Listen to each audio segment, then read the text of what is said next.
Pisces, you divine soul, how are you? My name is Vince and welcome to 7D Tarot. Today I will channel some messages for you, and if they resonate, give this video a like and subscribe to the channel. And if you are interested in scheduling your own personal reading with your angels and me, all the info you need is in the description box below. Now, for a totally fresh perspective catered towards we empaths, check out my wife's channel over at Empath Tarot. You will love her. You can find her info in the description box. Now, let's dive right in, Pisces, see what we have going on for you. So, the Magician, Five of Wands, King of Pentacles, and the Knight of Wands. There is a big realization, like an aha moment coming into your life, and it's going to lead to a major event. This major event is going to lead to abundance. But understand that the clarity is coming your way, and understand your angels and guides are going to show you this energy through magic, which is spirituality. This means you are going to get a download from your angels and guides. You're going to feel something intuitively, and it's going to tell you what to do. It's going to tell you monetize your passion, or do this or do that. Whatever it is, you're going to have this certain feeling that you should be doing it. That's how you know. It's always from the heart center, and you're 100% confident in doing so. This is going to change your life. Now, what you have to do is only one thing. You have to trust yourself. You have to trust this feeling. You have to know that you don't want to dismiss this feeling. All of us get this feeling, and the ones who capitalize on it are the ones who change their life. When you use this energy the right way, you will be handsomely rewarded for everything. You will get a lot of opportunities that come your way that you truly deserve. Now, what we don't want to do is dismiss it. Let our ego tell us otherwise. Put unnecessary pressure on ourselves where we don't even see it, right? Basically, you want to be in a vibration or a frequency when you get this energy that you just go with the flow and don't resist, and you really want to put yourself in the receiving mode. So if you want to hear this message from your guides and angels, what I would do is I would make sure that I am very magnetic, right? I would make sure that I'm putting myself in a position where when this energy comes, it's almost like second nature. I just go with the flow. And how do I do this? Listen to your intuition when it tells you anything. Next time you want to eat something, when you're like, I'm hungry, what should I eat? First thing that comes into your mind, do it. Why? Because you don't need a well thought out plan. Like what happens is intuitively, it's like electrical current. Your instincts, your angels and guides, whatever you want to call it, immediately tell you what to do. That is the right answer. You collected a whole lot of data in your brain and told yourself what you should be doing. Your angels told you what you do. Now, you don't need to second guess that. The only reason you second guess that is because it wasn't like a 3-hour long, well thought out approach, game plan, strategically done, right? That's what we even thought. If it's too quick, it's not real. It's got to be complicated. So start listening to what you should do. What should I eat? Boom, you should eat this. Go do it. That's what your body needs. Next time you're like, what should I watch on YouTube? Boom. When you get the answer, go do it. Don't second guess it. You should watch this podcast. Oh no, actually, hold up. Maybe there's another one. Don't do that. So when you get this intuitive download from your angels and guides, and they're like, you get that aha moment of, this is the business you should do, or this is the person you should date, whatever the case is, immediately you march to that beat, right? It's second nature. It's easy. It's autopilot. It's normal. But when you resist, when you're constantly resisting your intuition, it's almost impossible to trust it. So when you do get the download from spirit, you second guess it. Was that me? Is that me? Huh? And then you get addicted to the feeling of doubting yourself, second guessing, playing these mind games that our human filters possess, causing these shadows, the limiting beliefs, that prevent us from changing our lives for the better, right? Now, we got the 7 of Cups, 2 of Swords, 8 of Wands, and the World. Do you feel me on this? Like right now, Spirit is definitely telling you that it is your time to be doing a lot of things. And I possibly see travel on the horizon for you. So maybe a vacation, a little business trip, or maybe even just going on, just trying out something new. But I do feel like there's a lot of new energy coming into your life. And this is what you really want. What you want to do is welcome new energy, whether it's travel or whether it's just getting a new job, whether it's making new friends, trying new foods, whatever the case is. Why do you want to do that? Because you get out of your comfort zone. What happens when you get out of your comfort zone? You're telling Spirit, I want more. I want change. If we do the same old and expect a different result, that's the definition of insanity. So what does that mean?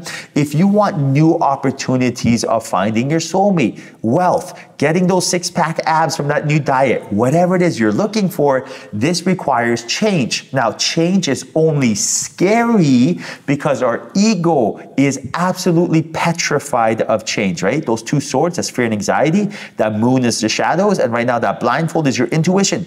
So you can't feel what to do because change is scary to us. Now, change is scary, but doesn't mean change is bad. Change is a breath of fresh air. Imagine like being in a room with no windows, right? That's what stagnant, complacent, energy is. You don't want anything to do with that. So what do you want?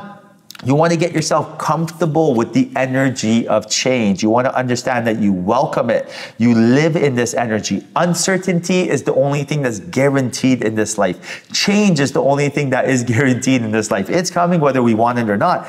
But are we going to resist, right? Imagine if I came up to you and I said, I'm going to give you $1 million today. Now, you have two options. Option A is to be like, yay, fantastic. Thank you, thank you, thank you. I'm going to go pay off my bills and go travel and do whatever it is you want to do with the money. Great idea. Option B is to be like, oh my goodness, and resist it, right? Still accept it, but with resistance. Oh my goodness, now I got to count it. I got to pay tax on this. People are going to ask me for money. Now I got to find a way to invest it. Do you see the resistance? This resistance is the last thing you want because you're telling spirit that you don't want it, right? And spirit will take it away or will not bring you another one. So for example, say if someone comes up to you and goes, hey, I have tickets for this vacation. Do you want to come with me? Now, if you tell spirit, if you tell yourself, oh, I'm not ready, I don't know, this is scary, change is scary, I don't want to go, that's like resisting it, right? I'm not saying do it, but understand that when you create that resistance and you're not in the receiving mode, you're telling spirit, I don't want this. Spirit goes, oh, okay, angels and guides, Pisces is clearly not ready and does not want new opportunities, so hold off on everything. Because when you resist anything, you resist everything. Resistance is resistance, right? So that's what we're trying to avoid, Pisces, because right now when you get that big realization and it's going to change your life, that major event happens, understand that you want to be in the receiving mode to really bring in the abundance. Now, Judgment, 7 of Pentacles. Look at this, the Chariot and the 7 of Wands. You got the 2 sevens there. That's a synchronicity. And also with that Judgment card, you can tell right now your angels and guides are also going to be showing you some hints, clues, and synchronicities telling you what to do, right? So right now, expect a song on the radio to have a word in there that will be an answer of what you're looking for. So for example, say if you're telling yourself, should I change my job? You'll hear a song on the radio that's like, da da da da da da, change is good. Da da da da da da, change is good. Forgive me being silly here, right? Or you'll be driving on the back of a bus. You'll be like, change that job, find that future. Do you see where I'm going with this? Indirectly, they give you answers. Because of free will, they cannot pick up the phone and tell you what to do. It'd be great if we could just like call them. Well, you can call them if you meditate, right? But if you tap into that frequency. But what you're going to do is expect some sort of message coming to you, and it's going to help steer you in the direction of what you're looking for. This could be anything. What are you asking? What do you want to know from spirit right now? Are you asking spirit, when am I going to find my soulmate? How am I going to get rich? How can I, how can I be healthy? How can I find inner peace? How can I get connected to my higher self? All of these questions, spirit is going to give you the answer. You have to be able to put yourself in the receiving mode and hear it, right? First and foremost, understand that the more you invest in yourself, right? The more you invest in your garden, it will grow. So plant those seeds. Plant those seeds in yourself. Every single day I wake up, who am I investing in? Me. Why? Because I understand the more I'm connected to spirit, my higher self, the more I feel good, the more magnetic I am, the better husband I am, the better son I am, the better friend I am, the better tarot reader I am, the better businessman I am, right? So investing in myself is where it's at, right? I want to help the world, but I got to start with myself. If you want to help someone who's drowning, what do? Learn to swim, right? You have to know how to swim first before you can help someone else. So how do I invest in myself? I eat foods that make me feel good. I get enough sleep. I consume things physically and also spiritually that help me. When I have a moment in the lineup at the grocery store, rather than be all tense and kind of freaking out like everybody else, I am visualizing myself doing something I want to be doing. I'm closing my eyes, meditating for a second. I'm being productive with my energy. I am doing things to connect with spirit at all times, right? Not only is it because it's productive, but because it's fun. I'll give you an option. When I was in the grocery store, either I could be consumed by everyone else's energy of like fear and it being anxious, right? You know what I'm saying? Everyone's getting closer and closer in the lineup. Or I could actually dictate my own energy and lead by example. And this it's easier said than done, but it can be done. But this takes a little bit of practice and a little bit you standing up for yourself against your ego, right? Every time, everything I said you want to do, You're like, yeah, I'm going to try that technique the next time. But then understand that as soon as you have inspired action, like clockwork, your ego is going to come and tell you not to do it. Don't be surprised. Your ego, I have an ego. It tells me not to do stuff, but I don't listen to it. And that's the difference. So listen to your heart and watch everything come to you organically. All right, Pisces, I hope you enjoyed your reading. Hope that was a message in here for you. If there was, like, subscribe, and comment. I can't wait till your next reading. Till then, I'll say bye, but we'll chat soon.